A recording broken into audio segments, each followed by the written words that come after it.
Good evening, fellow wanderers of the night. You're tuned into WNTR 66.6, where the wind whispers secrets long forgotten, and the shadows carry the weight of stories untold.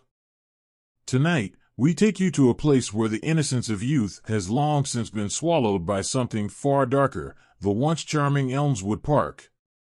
Elmswood was once a place of laughter and life, where families gathered, children played, and the sound of music filled the air. But now, the laughter has faded, the swings creak in the wind, and the paths that once welcomed visitors are overgrown with neglect. No one visits Elmswood Park anymore, not since the tragedy, not since the whispers began. It was over 2 decades ago when the first child disappeared. His name was Charlie, a boy of 8, last seen playing near the old oak tree at the heart of the park. One moment he was there, his mother watching from a bench not far away, and the next, gone, without a trace. Search parties scoured the park and surrounding woods for days, but Charlie was never found.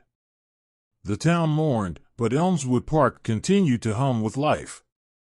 That is, until it happened again. And again. Each year, like clockwork, another child would disappear. Always near the oak tree. Always without a sound. Some said the tree was cursed, others whispered that the park itself was alive, hungry for the innocent.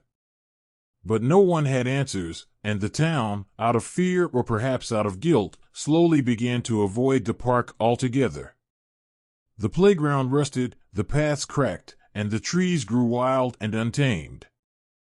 Elmswood became a place spoken of in the past tense, an overgrown memory on the edge of town.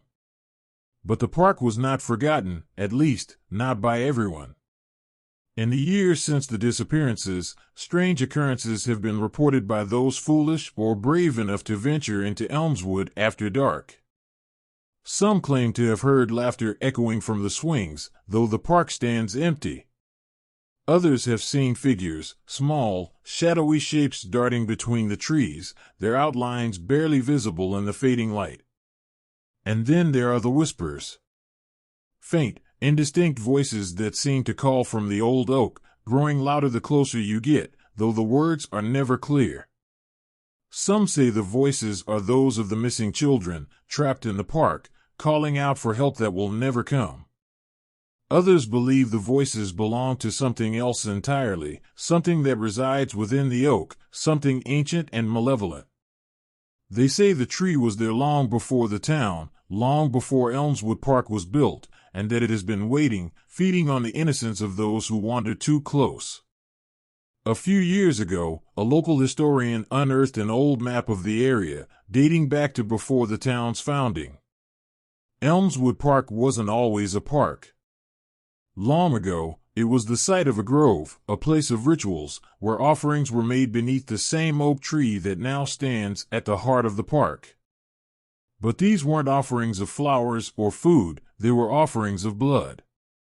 As the years passed, the ritual stopped, the town was built, and the oak was forgotten. But something remained, something that remembers the sacrifices of the past, and something that still waits. So, dear listeners, if you find yourself near Elmswood Park tonight, stay away. The park is no longer a place for the living. And if you hear the laughter of children, if you see a swing swaying gently in the wind, know that you are not alone. The park remembers, and it is always hungry. This is WNTR 66.6, where the night reveals all. Until next time, may your steps lead you far from Elmswood, and may you never hear the whispers of the old oak.